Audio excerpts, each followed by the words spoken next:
Miguel de Cervantes nació el 29 de septiembre de 1547 en un pequeño pueblo de España llamado Alcalá de Henares.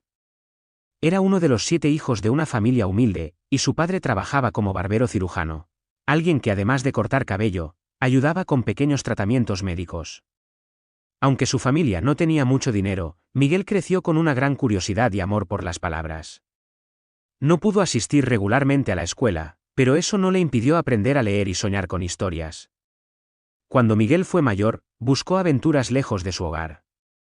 Se unió a los soldados españoles y participó en importantes batallas, como la batalla de Lepanto en 1571. Esta fue una de las batallas navales más famosas de la historia, donde Miguel luchó con valentía contra los turcos otomanos. Durante la batalla, resultó gravemente herido en el brazo izquierdo y perdió el uso de esa mano para siempre. Pero él consideraba esta herida como una marca de honor, pues decía que fue por servir a su país. Tras regresar a España, su vida dio un giro inesperado.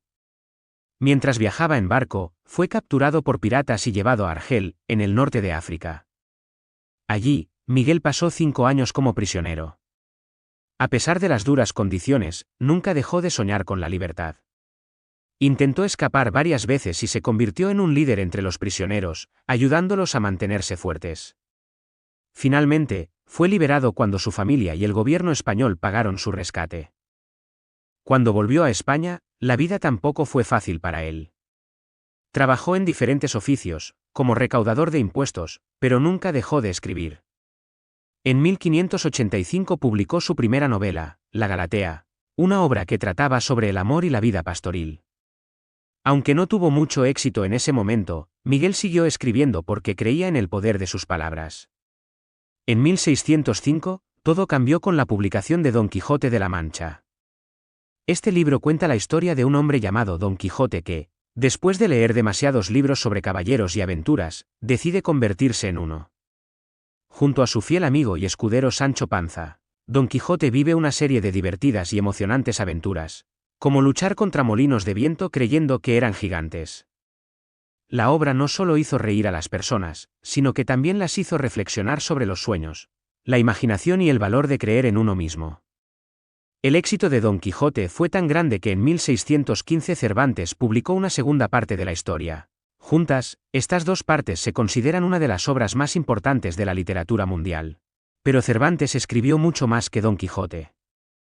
Entre sus obras también se encuentran las novelas ejemplares, una colección de historias cortas llenas de lecciones y aventuras.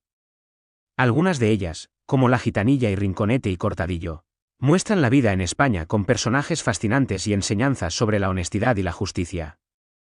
Otro de sus libros destacados fue Los trabajos de Persiles y Sigismunda, que se publicó poco después de su muerte. Esta obra, una novela de aventuras, muestra cómo Miguel seguía explorando temas de amor, fe y humanidad hasta el final de su vida. Miguel de Cervantes falleció el 22 de abril de 1616, dejando un legado que ha perdurado por siglos. A pesar de las dificultades que enfrentó, como la pobreza, las heridas y el tiempo en prisión, nunca dejó de soñar ni de crear. Hoy, sus obras son leídas en todo el mundo y continúan inspirando a personas de todas las edades. La vida de Cervantes nos enseña que, aunque enfrentemos desafíos, con pasión y perseverancia podemos alcanzar grandes logros.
Miguel de Cervantes nació el 29 de septiembre de 1547 en un pequeño pueblo de España llamado Alcalá de Henares.